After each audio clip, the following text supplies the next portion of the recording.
আজকে আমরা জাহাঙ্গীরনগর বিশ্ববিদ্যালয়ে যাওয়ার উদ্দেশ্যে বের হয়েছি। বের হওয়ার পর আমরা বাসে উঠলাম। আমার সঙ্গে আছে মেহেদি মামা, শিমুল মামা এবং আমাদের সঙ্গে আছে আমাদের সিনিয়র ছোটো ভাই শামীম। আজকে যেহেতু মে দিবস ছিল, এই মে দিবস থাকার কারণে আজকে আসলে ভ্যাকেশন। এই ভ্যাকেশনের কারণে রাস্তায় আসলে তেমন কোনো আজকে যানবাহন তেমন ছিল না। না থাকার কারণে আজকে আমাদের যানজট রাস্তায় তেমন ছিল না। দ্যাটস ওয়াই আসলে আমাদের জার্নিটা তেমন কোনো কঠিন হয়নি এবং আমরা অতি তাড়াতাড়ি পৌঁছে গিয়েছি।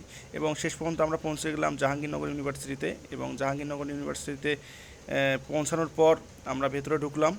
ঢোকার পর আমরা আসলে চারদিকে এক্সপ্লোর করলাম। তারপর আমরা হাত মুখ ধুয়ে আমরা একটু ফ্রেশ হয়ে নিলাম, যেহেতু আমরা অনেক দূর জার্নি করেছি। হাত মুখ ধোয়ার পর আমরা একটু হাঁটা শুরু করলাম। হাঁটতেই আমাদের সামনে অমর একুশে, সেখানে আসলে দেখতে পাচ্ছি আসলে অনেক ধুলোবালি এবং চারদিক থেকে অনেকজন দর্শনার্থী এখানে ঘুরতে এসেছে।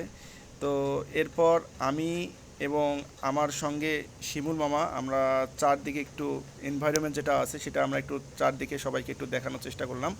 এবং চারদিকে আসলে এমন একটা পরিবেশ, এটা আসলে বলার মতো না। এরপর আমরা খেতে গেলাম। সেখানে আসলে অত্যন্ত ডেলিসিয়াস কিছু ফুড ছিল। আমার বন্ধু মিয়াদ সে আসলে ট্রিটটা দিয়েছিল, সে অর্ডার করলো। অর্ডার করার পর খাবার অলরেডি পৌঁছে গেছে। আমরা খেলাম এবং খাবারটা অনেক টেস্টি ছিল। এরপর আমরা সেখানে একটা চা খেতে গেলাম, মটকা চা, যে চাটা আমার ইতিপূর্বে খাওয়া হয়নি। তো আজকের দিনটি অসাধারণ ছিল এবং মিয়াদ, ধন্যবাদ তোকে এত সুন্দর সুন্দর খাবার আমাদের খাওয়ানোর জন্য এবং সময় দেওয়ার জন্য।